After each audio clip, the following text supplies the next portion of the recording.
on this exemption. Well, Acting Treasury Director General Ismail Momoniat joins us now to give us the department side of the story and the thinking behind this decision.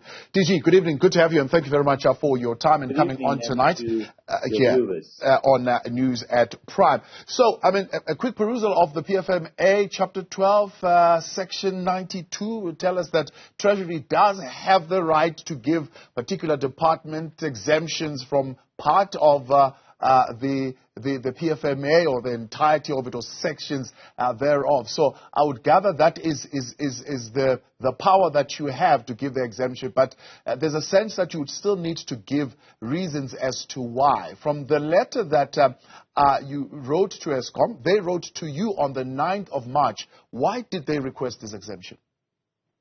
So let me start out just by saying that, I think the Treasury did not put out an explanatory memo, and I think it has caused confusion.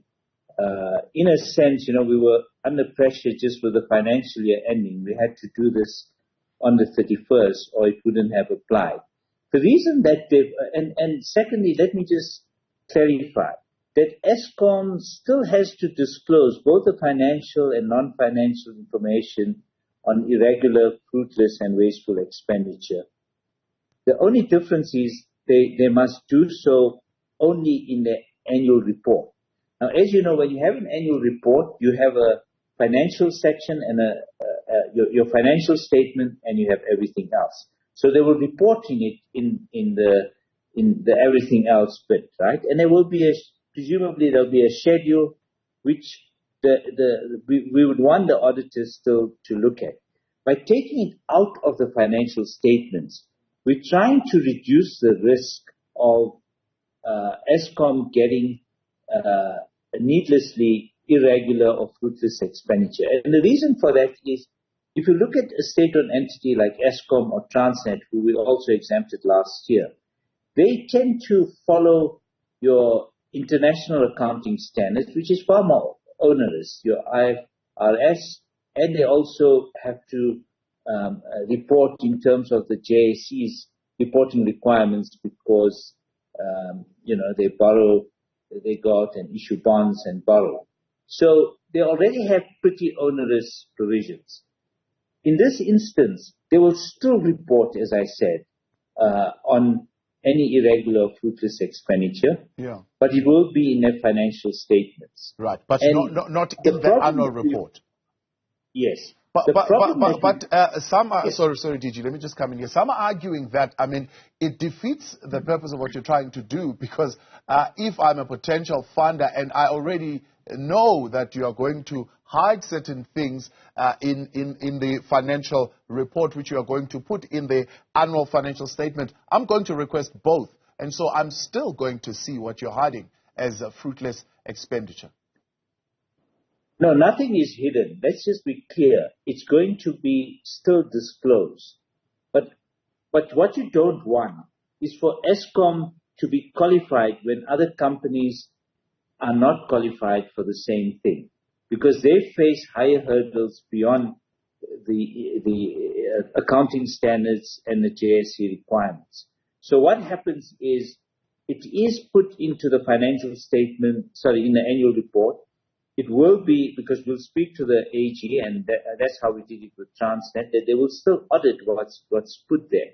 And bear in mind, if it's any expenditure related, a corrupt transaction or material loss or so, it has to be in the financial statements. Here what we're looking at is there's many administrative and other legislative compliance issues which kind of clutter up, we think, their financial statements. And if you look at it, fruitless or irregular expenditure is not necessarily corrupt expenditure. In fact, Eskom and Transnet were getting clean audits at the time of state capture for 6 years. They would have massive theft and fraud, and they would get clean audits. So the concepts of irregular expenditure, I think, is something that we are looking at, and not just for Eskom and Transnet, but more generally. But let me say, we are obviously committed. We fought state capture. We're not going to let any criminal activity not be reported. Right. In fact, we want sharper action to be taken. Yeah. So the board came to Treasury and said, look, we are seeing a situation where we are going to have to deviate from the normal processes of procurement because of the emergency that we are having in the country right now. And if we do deviate, as you put it, this will then reflect on the Auditor General's as an adverse finding, and we might end up having a qualified audit. And this will then equally have a negative outlook on the entity. And what was the thinking of Treasury? No, they're not exempted from procurement. If they want a specific exemption, then they got to apply for it. In this instance, this gazette only dealt with how they report on irregular and fruitless and wasteful expenditure, not on procurement. They're not exempted from the whole of the PFMA. Certainly not. They're only exempted by one reporting provision. And as I said, we are just changing the form of that reporting. We're not changing the fact that they report. And what is this agreed upon process that the Auditor General is going to engage in ensuring that the processes are adhered to, even though it would not be reflected, as we say now, in the normal processes of reporting? Yeah, look, I don't want to preempt that. We will still be having a discussion with the AG because remember, Eskom will only submit its financial statements at the end of May. They have 2 months to do so. But in the meanwhile, as we did with Transnet, there's our Accountant General, which is the office in the Treasury that's responsible for accounting standards, does work closely with the Auditor General to make sure that there aren't any gaps in the process of auditing. It still begs the question, though, DG, why do you want to do this? And some are speculating that this is because Eskom would want to get some debt relief, and so they'll get better debt relief, and they'll be able to get additional loans. Is that the reason why? No, so the reason is that, as I said, having these provisions, and especially with the problems that they have after state capture, they're more likely to be qualified through some of these measures, right? When other companies in the same position will not be qualified. So there's nothing, the qualification is not in terms of ordinary accounting standards. To the extent that they are qualified, it triggers maybe some defaults on their loans or the covenants requirements, and that means they come back to the fiscus either because they need more guarantees or they need funding more directly. So it still becomes our problem as the fiscus. And what we want to do is to reduce that reliance on the fiscus on the one hand and make them more accountable generally. And we're giving them this 3-year leeway, as we have with Transnet, to enable them to obviously have better finances so that on the margin these things don't lead to qualifications and so on.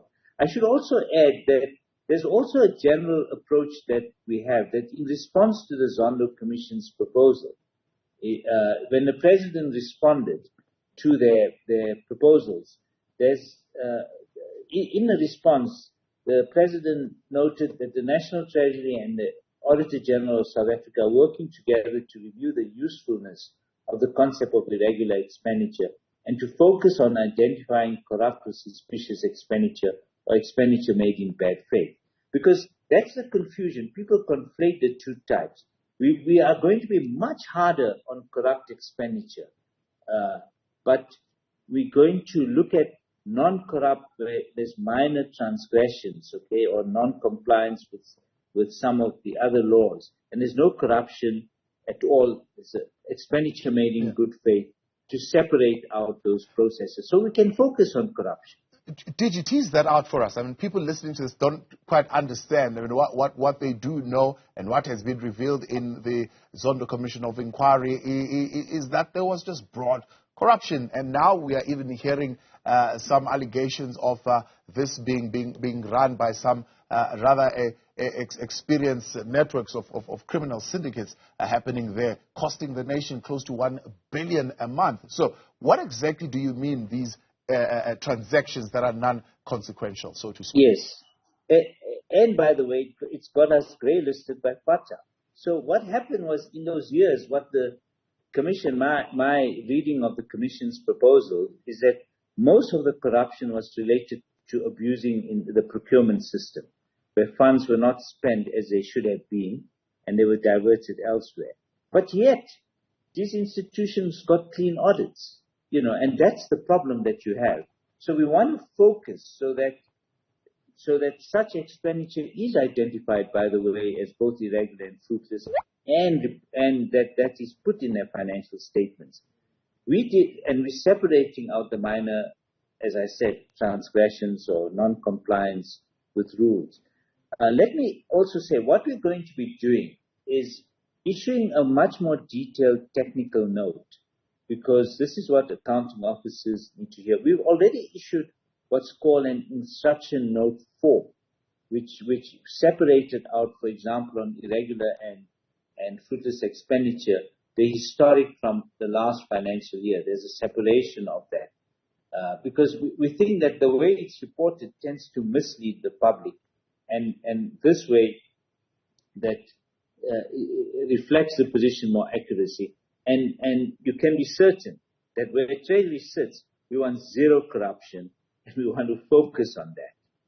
Yeah, and the 3-year itself, maybe some have raised questions about why 3 years, why not 12 months exemption?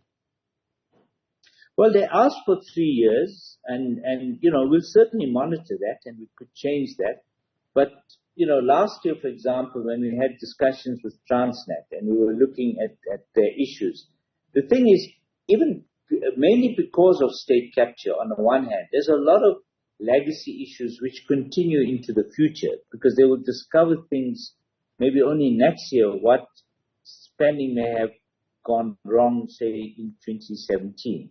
So it comes quite late. So it deals with that. But also, if you look at the Eskom letter, which we've released, by the way, we've issued a statement and we've released the correspondence as well between Eskom and the Treasury, because there's nothing to hide, where you can see some of the legacy issues as they impact on Eskom.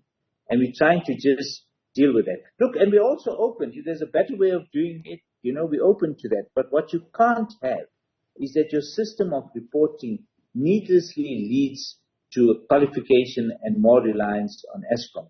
And I can assure you, any investor or lender, the more detailed technical note will explain that in more detail. Because what we're not trying to do is to superficially say, hold on, they won't report on it, they won't be qualified. We will be explaining this in much more detail. Yeah. So there's no funny business. Yeah. The interim explanation, if I'm hearing you correctly, DG, you're saying that the reason why you granted this exemption is to avoid qualification and therefore, again, reliance on Treasury to bail out Eskom. Yes, we're preventing needless qualification because, as I said, Eskom and Transnet, given that they do both IFRS accounting standards and they have to comply with the GSE, are the same there with other companies. But in addition, they have to then report in terms of the PFMA, and in particular on irregular and wasteful expenditure. And as I said, that can cover, and we're only looking here at your non-material and sort of non-suspicious type of irregular expenditure. They're often administrative issues which can be dispensed with. Yeah. So they will still report on it, but it will be in the annual. We're separating between what you report in your annual report and what you report in that section of your annual report that are the financial statements, because that affects whether you get qualified or not. Is this not giving loopholes to other entities, including municipalities? I've had conversations, for example, with mayors in municipalities who explain exactly what you're saying to us today, that irregular expenditure does not necessarily mean it's corruption. It means, for example, you are supposed to get 3 quotes, but you didn't get 3 quotes, but the amount that you paid is still an amount that is within the range of what you would have paid to procure that particular item. But because you don't have the 3 quotes, when the Auditor General comes, they will give you a qualification. Yes, look, so if the standard is such that the AG is going to do what the standard set out, what we're trying to do, and in our engagement with the Auditor General, is to say, look, our focus and our highest risk is corruption and fraud. Well, firstly in the procurement system and how funds are spent. And let's narrow down and focus on that, not on these other transgressions where we know it's not corruption, right? Just the way it's reported or how it's processed. And that way, in a sense, we don't let the scalums get away, because when it's just one of 100 issues, they get away with it. And we want to focus on those areas so that we can act on those areas. DG, appreciate your time. Thanks for coming on. That's Acting Treasury Director General Ismail Momoniat there, joining us to explain the department's side of the story. What we